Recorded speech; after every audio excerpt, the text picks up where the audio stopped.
This is Food Chemistry Unit 2, the classification of matter. So we will look at two general categories of matter: pure substances and mixtures. Pure substances.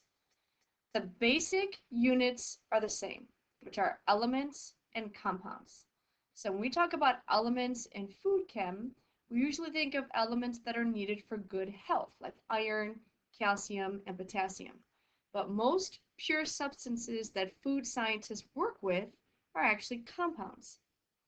Salt, for example, is sodium chloride, right? Two elements put together, and that product is nothing like the two elements that made them up.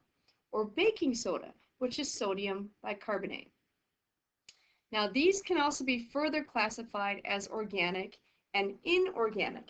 Now, you might think organic means free of like pesticides or any chemicals when you shop for foods. And that's correct when you're shopping for foods, but scientifically, organic and inorganic actually means something else. So organic refers to carbon. So these are substances that have chains or rings of carbon. And all living organisms are made of carbon, right? And you will also see some oxygen and hydrogen in compounds that are organic. Now, all sources of energy in your diet are organic: carbohydrates, lipids, and proteins. Inorganic has single carbon atoms or no carbon at all. Examples in food include water, salt, and minerals. Mixtures. Most of the substances in food chemistry will be mixtures or not pure. And mixtures are substances put together but not chemically combined. So for example, calcium is an element. Salt or sodium chloride is a compound. But you do not normally sit and eat these in their pure form. They are usually mixed together in a substance. So milk, for example, has both calcium and salt. Now, mixtures are further classified as homogeneous or heterogeneous. Now, homogeneous means that there's a uniform distribution of the particles in the sample. So visually, you cannot tell what parts are in the mixture. So milk, for example, can you tell where's the calcium, where's the salt, where's the protein, where's the sugar? Kool-Aid, can you tell, if you make it properly, the difference between the water and the sugar and then the Kool-Aid powder that you add? Juice boxes, for example, when you're sipping the juice, can you tell which, if it's a combination, if it's fruit juice, which part is the apple, or which part is the cherry, or where's the sugar, where's the water? You can't tell the different parts. Now, homogeneous mixtures are often referred to as a solution, and these usually have a solute, which is the material being dissolved, like sugar, that's dissolved in a solvent. That's the material that does the dissolving. Now, a heterogeneous mixture will have a non-uniform distribution of particles in the sample. You are able to determine the different parts of the substance. Vegetable soup, for example, you can usually see the vegetables separate from the broth. A frappuccino, right? It's supposed to be a combination of the coffee or the fruit juice and then the ice combined, but then you've also got the whipped cream on there if there's a caramel drizzle, right? So you can see the different parts. Oil and vinegar dressing, right? This is why heterogeneous mixtures are often called suspensions. If you think of oil and vinegar dressing, right? If you leave it sitting, they tend to separate out. So they're kind of suspended, right? They're not mixed together. You can see the different parts, hence the term suspension. So if you want to taste the oil and vinegar together in the dressing, you have to shake it first. Now, fluids. Fluids have characteristics of gases and liquids. And one funky fluid that I'd like to mention is called a non-Newtonian fluid. It has characteristics of liquids and solids. And a great example is cornstarch and water. Now, I mention this because that's often added to sauces and gravies, right, to thicken them, but you've got to be careful. If you add 2 parts of cornstarch to 1 part of water, you get something called oobleck, which is a non-Newtonian fluid. So if you've ever made this, you know what I'm talking about. It can be poured slowly, acting like a liquid. If you applied force to it, like punching with your fist after you're pouring it on the desk, or you start to touch it like silly putty, it'll act like a solid. So you need equal parts of each when you are cooking. So if you have 2 parts cornstarch to 1 part water, you'll get the funky oobleck. So normally this is used for gravies, right? But if it's in this ratio, you get funky oobleck that you can mess with. All right, mixtures. So let's talk more about mixtures. Mixtures can be solutions, colloidal, dispersions, and suspensions. So foods are generally mixtures of many elements and compounds. Foods are classified by the size of the particles distributed throughout the mixture. So let's look at solutions in a little more detail here. So here are the parts. You've got the solute, which is what is dissolved or dispersed in the mixture. This is the dispersed phase. Then you have the solvent. This is what does the dissolving, which is often water, which is our continuous phase. And you can have different types. You can have a solid, dissolved, and a liquid, such as the sugar or even the Kool-Aid packet, right? Dissolved in water. That's how you get Kool-Aid. You can also have liquid and liquid. So how about chocolate sauce and milk, which gets you chocolate milk? How about gas in liquid? This is the carbon dioxide in water that you often see in soda.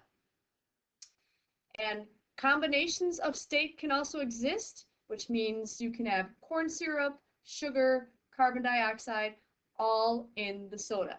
So you've got sugar is a solid, corn syrup is a liquid, water is a liquid, carbon dioxide is a gas. That's all combinations of the states of matter. States mean solid, liquid, and gas. So you can have a variety of solutions. Factors affecting solubility. So what is solubility? Well, if you have a solution, you have one substance dissolved in another. And how well that substance dissolved is referred to as solubility. So solubility is the ability of a solute, like sugar, to dissolve in a solvent, like water. And there's factors affecting how well a solute dissolves. We have temperature. Higher temperatures equal higher solubility for solids, but not gases. Kinetic energy, or the movement of molecules, right, is faster at higher temperature. So solids will have more collisions and dissolve faster. Gases move faster and escape from the solution faster. So the higher the temperature, the higher the kinetic energy or the movement allows solids to dissolve faster. Now in the candy industry, water can hold more sugar at higher temperatures. This affects the concentration or the sweetness of the candy. Soft drinks will lose carbonation. That gas will come out of solution faster at room temperature than if chilled, which is why soft drinks are often put in the refrigerator or poured over ice. All right, particle size. Smaller particles means more surface area is exposed, the faster it dissolves. So an example of this is sugar. So not many people use sugar cubes, but they do exist. But sugar cubes would take longer to dissolve in coffee or tea, for example, than this spoonful of sugar. Why? More surface area is exposed on these smaller particles compared to the cube. Concentration. How much solute is in solution? So there's 3 varieties here. We have saturated, supersaturated, and unsaturated. So what does this mean? Well, a saturated solution, this is a solution that has all of the solute that can be dissolved in a solvent at a given temperature. Excess solute would settle if that saturation point was reached. And a good example is making Kool-Aid. So if you make Kool-Aid properly, it'll have a great taste. But if you keep adding excess sugar, that water can only hold so much sugar, right? So it would probably still taste good, maybe a little bit sweeter, but you might see some sugar dissolve, or not dissolve, left over on the bottom of whatever container you made that Kool-Aid in. That's because the solution would be saturated. That water cannot hold any more sugar. So you kind of get a little bit of gunk at the bottom, but it is just sugar gunk, so it is edible, but it just means that you put too much sugar in the Kool-Aid. So that's what we call saturated. If there's nothing coming out of the bottom and it tastes great, then you've made it perfectly. But if some of that were to settle, then you've added too much. The solution is saturated. Supersaturated means the solution holds more solute at a higher temperature, and it will form crystals when cooled. And this is a pretty cool concept. This is the concept of rock candy. So what you basically do is you have, let's say, 1 cup of water here, right?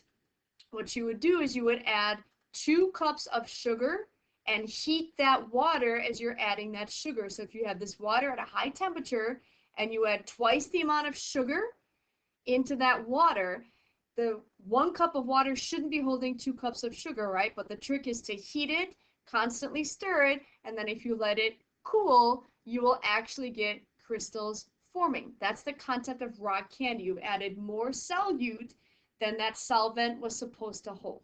But it has to be done under certain conditions, and it's usually a higher temperature. So in food chem, that's the concept of rock candy. And then finally, we have an unsaturated solution. This is a solution that does not have the maximum solute that can be dissolved in the solvent. So if Kool-Aid is made incorrectly, if you didn't add enough sugar, it will not be as sweet as you desired it to be. So more sugar can be added and will dissolve without settling out at the bottom, like in our saturated solution. So unsaturated, you can actually taste it right, wouldn't taste as sweet, and you can add more. And then one final factor is agitation or stirring. This increases the speed of solubility. So that's increased kinetic energy. And a great place to see this is again in making your rock candy. So if you're adding 2 cups of sugar to 1 cup of water at that higher temperature, you've got to constantly stir it so that that sugar will dissolve.